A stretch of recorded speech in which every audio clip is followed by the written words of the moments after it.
Hello everyone, আসসালামু আলাইকুম। সবাই কেমন আছে? আমি আলহামদুলিল্লাহ অনেক ভালো আছি। আজকে চলে আসলাম তোমাদের মাঝে আমার ডেলি যা করি সেটা নিয়ে চলে আসলাম। এখানে নিয়ে নিচ্ছি ধুন্দুল আর হলো কচুর কাঠি দিয়ে ইলিশ মাছ, চিংড়ি মাছ খেতে আমার খুব ভালো লাগে। বাট আজকে চিংড়ি মাছ বা ইলিশ মাছ কোনোটা দিয়ে রান্না করব না, রান্না করবো বাটা মাছ দিয়ে, সাগরের বাটা মাছ দিয়ে রান্না করব। তাই নিয়ে নিচ্ছি সামান্য পরিমাণে কচুর কাঠি।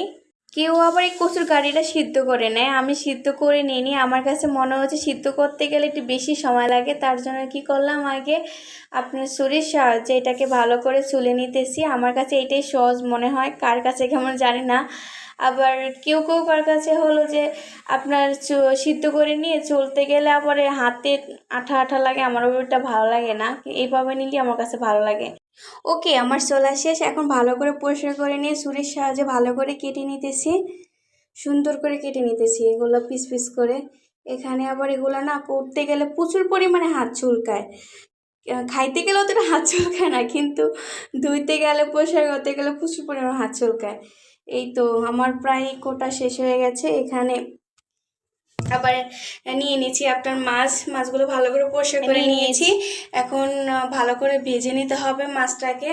নদীর মাছ তো একটু ভাজি করে রান্না করলে আমার কাছে সবচেয়ে থেকে বেশি ভালো লাগে, তার জন্য ভাজি করে নিতেছি। এখানে হলদি, মরিচ, লবণ দিয়ে ভালো করে মেখে নিতেছি। এখানে অলরেডি চুলায় কড়াই চড়ে দিয়েছি, চড়ে দিয়ে সুন্দর করে দিয়ে দিতেছি। এগুলো ভাজি করে নিতেছি মাছগুলো। এখানে আবার কচুর গাঁটিগুলো ভালো করে ধুয়ে সাথে নিয়ে নিলাম। অলরেডি আমার মাছও প্রায় ভাজা হয়ে গেছে। একটু কড়া কড়া ভাবে একটু ভাজবো, এই জন্য একটু আড়া ভাজা করলে অতটা ভালো লাগে না আমার কাছে। কড়া ভাজি করে মাছ রান্না করলে না অন্যরকম একটা টেস্ট আসে। আপনারাও ট্রাই করে দেখতে পারেন। প্রায় হয়ে গেছে আমার। দেখেন মাছের কালারটা কত সুন্দর এসেছে। এখন মাছ প্রায় ভাজা হয়ে গেছে, তাই এখন তুলিয়ে নিতেছি। দেখেন কত সুন্দর ক্রিস্পি হয়েছে। এখানে আবার বাইরে বৃষ্টি পড়তেছে, দেখছেন? অলরেডি বর্ষার দিন ফেল হয়ে যেতেছে, আমাদের বাসার আশেপাশে অনেক পানি উঠে গেছে।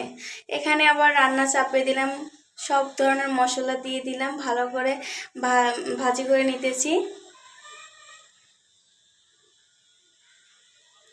আমার বর্ষার দিন অনেক ভালো লাগে, কিন্তু আবার ঘুরতে গেলে না খুব বিরক্ত লাগে আপনার। আমার এমনিতে বর্ষা খুব ভালো লাগে। এখানে ভালো করে মশলা কষিয়ে এখানে আগেই তো মাছগুলো ভেজে রেখেছি, তার জন্য আর মাছটা আগে দিলাম না, আগেই তরকারিটা দিয়ে ভালো করে কষিয়ে মাছটা দিয়ে দিলাম।